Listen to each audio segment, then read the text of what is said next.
tudo isso que aconteceu. É verdade, cara. Precisou acontecer para eu conseguir chegar a desenvolver uma série de conhecimentos e culminou até na criação do produto do paramétrico aqui no Brasil. Foi fruto dessa experiência toda, então... E é uma coisa legal, né, Gabriel? Às vezes a gente vê assim, especialmente no mundo do futebol, né? Tive que tomar vários não pra dar, né? Enfim, não sei o que, teste, pneu, não sei o que. Conta a história do teu não que virou o seguro aí no fim do dia. A gente tava conversando agora há pouco, vocês vieram do Itaú, né? Eu conheci muita gente da época do Itaú. O Itaú foi uma escola muito grande para as pessoas dos seguros, né? E em 2011, eu fiz o meu primeiro ano de mestrado, fiz as matérias... E aí tava caminhando já para o final do primeiro ano, o segundo ia só escrever a dissertação. Eu comecei a disparar currículo. E aí veio uma oportunidade no Itaú para fazer um processo seletivo e tal. E dinâmica de grupo, aquelas coisas. Eu cheguei lá e falei, sou agrônomo, tô estudando estatística e eu quero trabalhar com seguro agrícola. Falei isso na dinâmica. E tinha uma galera de seguros nessa dinâmica. Os caras nem ouviram o que eu era, quem que eu era. Só ouviu seguros. Falou, tem um cara que falou de seguros. Né? Me chamaram pra entrevista final. Mesmo? E aí eu fui nessa entrevista final. Era uma entrevista, sei lá, dia 20 de novembro era essa entrevista. E eu já tava com a passagem comprada pro Canadá. 30 de dezembro. Era parte do meu mestrado, ficar lá 4 meses e tal. Eu falei, mas se sai essa oportunidade, né? Itaú, né? Acho que era uma boa oportunidade. Tava saindo do mercado financeiro, eu queria, né? Já casado, precisando de um emprego fixo, né? Tava só vivendo ali com um negócio parecendo um bico, né? Um negócio difícil, com bolsa de mestrado. Falei, cara, acho que é uma boa oportunidade. E aí a gente marcaram uma entrevista para mim lá na sexta-feira, 8 horas da manhã. Eu morava em Mogi Guaçu na época, então eu tive que sair 5 horas da manhã lá de casa, tal. Cheguei aqui, fiquei esperando que isso abrir. A hora que abre, eu entro lá. Acho que não avisaram o dono da vaga que tinha entrevista naquele dia.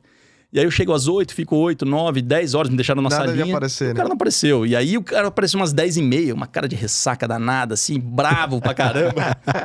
O cara tava azedo aquele dia. E o cara começou a me fazer algumas perguntas. Primeiro ele começou falando que tava bravo porque não tinham marcado na agenda dele a entrevista. E eu falei, né? Eu tava 3 horas ali de chá de cadeira. Eu falei, não, tudo bem, faz parte, não tem problema não, né? Você fala, não tem problema não. Você tá empolgado, tá querendo. Cara, nessa entrevista foi assim, deu tudo errado na entrevista. Assim, ele começou perguntando o que eu fazia, eu falei que eu era agente autônomo de investimentos, começou a perguntar minha opinião sobre a ação A, ação B, eu falava uma coisa, ele falava, sua visão tá muito estranha, equivocada, talvez por isso você tá querendo sair do mercado. Foi falando uma coisa atrás da outra. Dando umas pauladas. Só paulada, cara.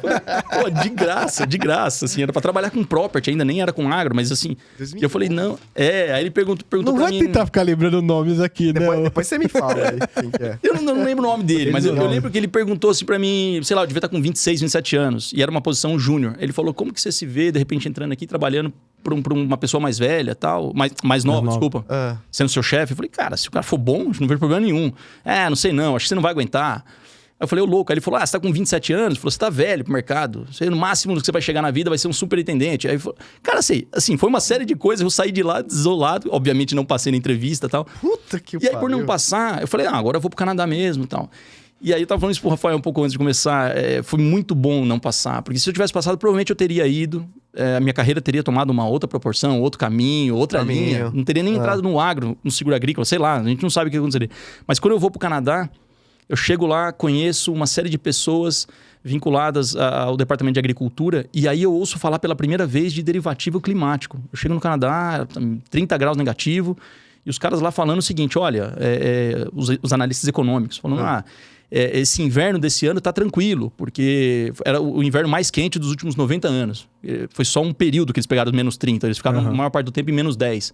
E aí as empresas estavam tomando prejuízo porque elas se prepararam para um inverno mais rigoroso do que de fato veio. E os analistas econômicos falando o seguinte, no passado eles poderiam justificar o prejuízo em função do clima. Esse ano eles não podem, porque hoje já existe ferramenta para mitigar o risco climático. E aí eu vi que na Bolsa de Chicago já se negociava temperatura, chuva.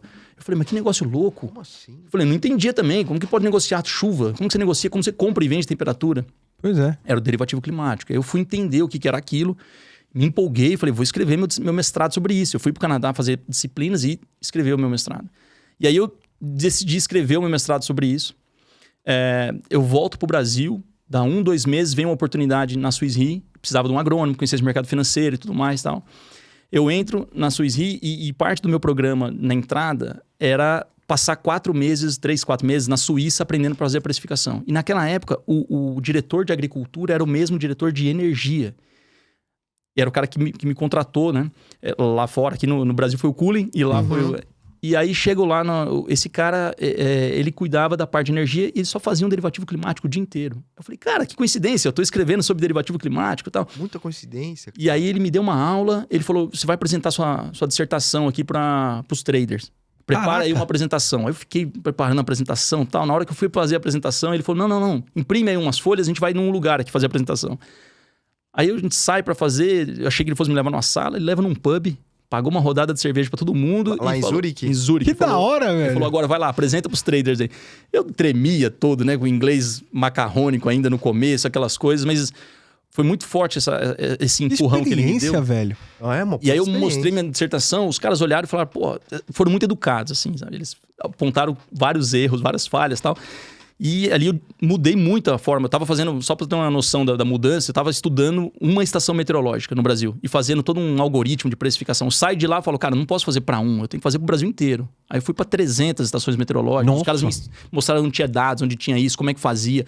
Aquilo foi pra mim, assim, maravilhoso. Foi uma mudança de paradigma. Eu volto pro Brasil depois disso, termino meu mestrado, tudo mais. E aí eu comento com um colega nosso, trabalhava com a gente na época, o David. Falei, cara, aprendi um negócio aí, escrevi e tal, um negócio de derivativo climático e tal. Ele falou, porra, vamos escrever isso aqui no Brasil, vamos criar esse produto. Falei, cara, será? Ele falou, não, vamos, ele encheu o saco. Aí a gente sentou sentamos o Rafael Pister, jurídico também, pra escrever. Acho que tá lá até hoje, né? O Pister tá pra caramba, me ajuda pra caramba o Pister. Cara, a gente se trancou numa sala e ficou assim, uma semana fazendo um clausulado. E a gente falou, então vamos fazer um clausulado totalmente novo, vamos deixar de lado o seguro agrícola, tá? Vamos fazer um seguro paramétrico. Mas tem que ser revolucionário. A gente queria um documento enxuto, a gente queria um documento... E ali saiu o primeiro produto, o primeiro seguro paramétrico do Brasil. A gente aprovou na SUSEP. Demorou 1 ano para aprovar tudo, mas aprovamos. Depois emitimos a primeira apólice de seguro paramétrico do Brasil. Paramétrico climático, tá? Já existia o paramétrico de produtividade antes disso. Mas o climático fomos nós que aprovamos em 2015, 2016.